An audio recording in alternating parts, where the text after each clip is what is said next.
Chers internautes d'ici et d'ailleurs, bonjour. Votre émission Le Format du Web revient avec ses invités triés sur le volet, ainsi que ses deux rubriques, à savoir questions directes et face caméra.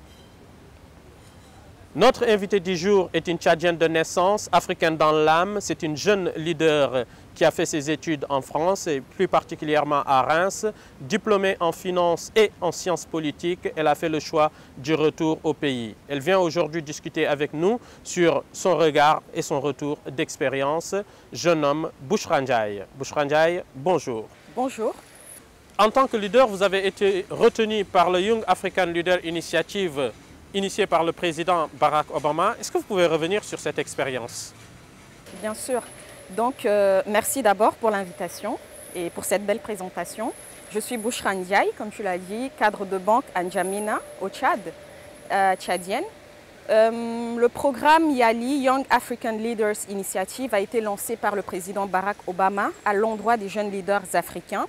Il s'agit essentiellement de renforcer leurs capacités en matière de leadership pour qu'ils puissent mieux impacter leur environnement, être de meilleurs vecteurs de changement dans leur pays, sur le continent et dans le monde, pourquoi pas.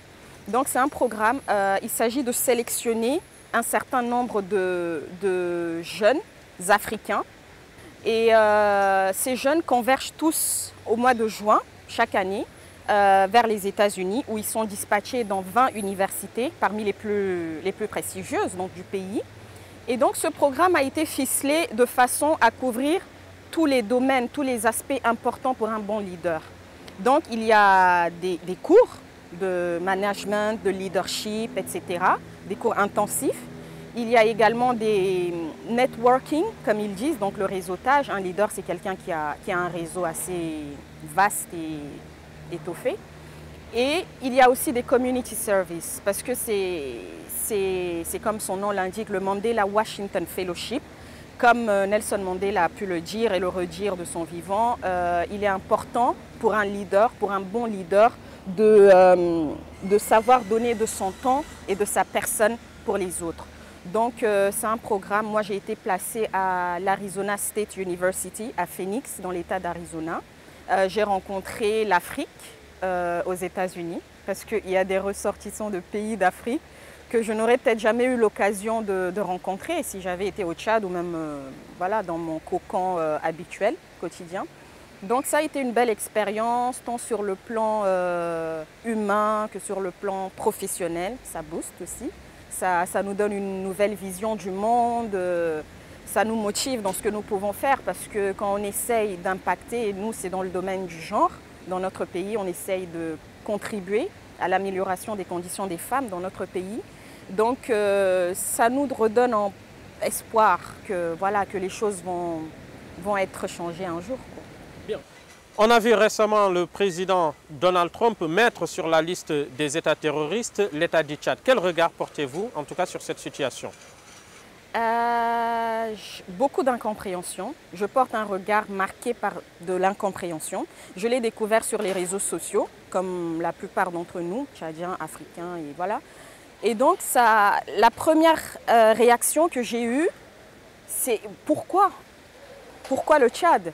Parce que, à ma connaissance, nous ne faisons pas partie nous ne sommes pas, en tout cas, parmi les plus représentés, parmi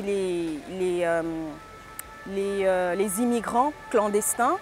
Nous ne sommes pas parmi les plus représentés dans tout ce qui est terrorisme. J'ai rarement entendu dire qu'il y a des Tchadiens qui ont commis des actes terroristes, mais ça reste quand même très dérisoire comparé à d'autres nationalités. Il ne s'agit pas d'indexer voilà, les gens, mais ce sont les faits. Ce sont les faits. Donc, et qui plus est, le Tchad est un des pays les plus impliqués dans tout ce qui est lutte antiterrorisme. Nous sommes le quartier général de l'opération Barkhane qui lutte donc au niveau du Sahel contre le terrorisme dans cette partie du monde. Donc ça a été l'incompréhension, de prime abord de l'incompréhension. Après, j'ai aussi lu, ci et là, qu'il y aurait eu quelques problèmes de communication entre l'administration américaine et l'administration tchadienne concernant un certain nombre d'immatriculations d'avions qui se seraient retrouvés sur des sites pas très légaux, etc. Mais en dépit de tout cela, je pense que la chose aurait pu être gérée différemment, avec moins de fanfare. Et donc, je pense que ça a été fait à dessein. Pour quelles raisons, je n'en sais rien. On dit que la politique a parfois ses raisons que la raison ignore. Donc, moi, je trouve qu'il y a eu quand même un peu d'amateurisme dans la gestion de cette crise, si on peut la qualifier de crise, et que ça aurait pu être géré par les voies classiques, diplomatiques, surtout que le Tchad est un pays qui a fortement contribué, qui a eu beaucoup de pertes dans cette lutte contre le terrorisme. On a eu des attentats. L'année 2015 a été meurtrière dans mon pays. Donc tout cela, on se dit finalement, c'est pour rien en fait. On s'implique pour rien. Avec votre sœur jumelle Yousra Ndiaye, vous avez coécrit un livre, Le Tchad de nos rêves. Est-ce à dire qu'aujourd'hui, la situation est tellement sombre qu'il faille rêver? On vit dans un monde où il y a forcément des choses à améliorer. Je n'irai pas jusqu'à dire qu'on vit dans un chaos, mais on n'en est pas loin, surtout ces dernières années. Et donc, le Tchad de nos rêves, comme vous venez de le dire, c'est un essai politique que j'ai coécrit avec ma sœur jumelle, Yousra Ndiaye.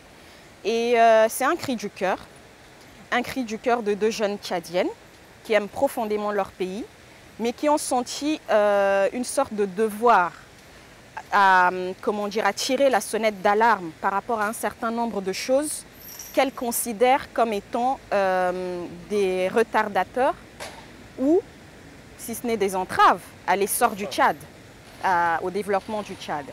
Et donc, dans le Tchad de nos rêves, nous avons dépeint un peu cette réalité-là, mais nous avons aussi et surtout proposé un certain nombre de pistes, de solutions qui nous permettraient de sortir donc, de cette situation-là. Je ne vais pas toutes les citer là, mais nous avons pu dégager 3 principaux axes d'action qui pour nous paraissent être cruciaux, primordiaux. Donc il y a une nécessité impérieuse de redonner à l'école toute sa place dans notre pays, à la réussite par l'école, au mérite. Parce que c'est le seul gage de performance dans tous les domaines, le mérite, la réhabilitation du mérite dans notre pays. Performance économique, politique, sociale, tout ce qu'on veut. Donc redonner à l'école ses lettres de noblesse. Deuxièmement, il s'agit pour nous d'en appeler aux Tchadiens à privilégier, à promouvoir la tolérance. Je ne sais pas si vous connaissez un peu le Tchad. Le Tchad, c'est un pays très divers, très éclectique, tant sur le plan ethnique que sur le plan religieux, culturel, etc. Et enfin, il y a la revalorisation du statut de la femme dans notre pays. Nous sommes 52% de la population tchadienne et à notre sens, nous ne participons pas comme il se doit aux décisions qui peuvent être prises et qui engagent la nation tout entière. Donc nous essayons de promouvoir une revalorisation, une promotion de la femme dans notre pays. Parce que, comme je viens de le dire, le Tchad est un pays très divers et les femmes, en tant que premières éducatrices des citoyens, en tant que mères de la nation, elles sont un vecteur de changement très important qu'il ne faut pas négliger. Donc voilà, le leadership féminin au Tchad doit être boosté. En tant que femme leader, vous êtes membre d'une association qui a été tout récemment reconnue comme ONG, l'association Force. Est-ce que vous pouvez revenir sur en tout cas l'objectif de cette association et l'intérêt de la mise en place de cette association? L'association Force, devenue ONG depuis quelques mois, a été créée donc, en 2013 avec quelques amis et mes sœurs. Et Force, d'abord, c'est un double sens. Le nom même de l'association, c'est Force au sens premier, donc Strength en anglais, mais c'est aussi un acronyme. C'est Femmes osant la réussite et le combat pour l'équité. Donc, je profite de votre micro pour saluer Yousra, ma sœur, qui a trouvé en fait ce nom.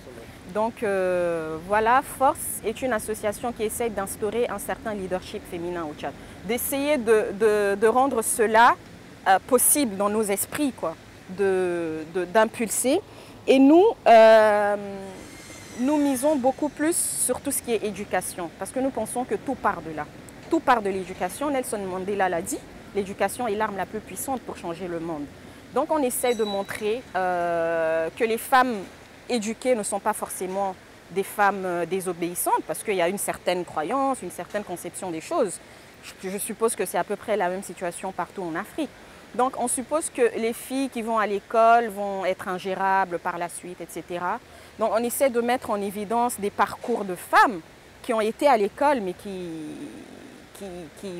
n'ont pas délaissé pour autant leur identité, leur tradition, leurs valeurs, leurs principes, leurs valeurs, etc.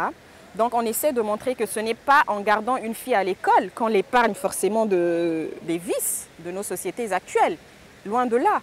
Et donc on essaie de promouvoir l'éducation des filles, parce qu'une femme éduquée, elle n'en sera que de façon plus efficace, impliquée dans tout ce qui est, on parlait justement de l'implication des femmes dans la prise des décisions au niveau national dans notre pays.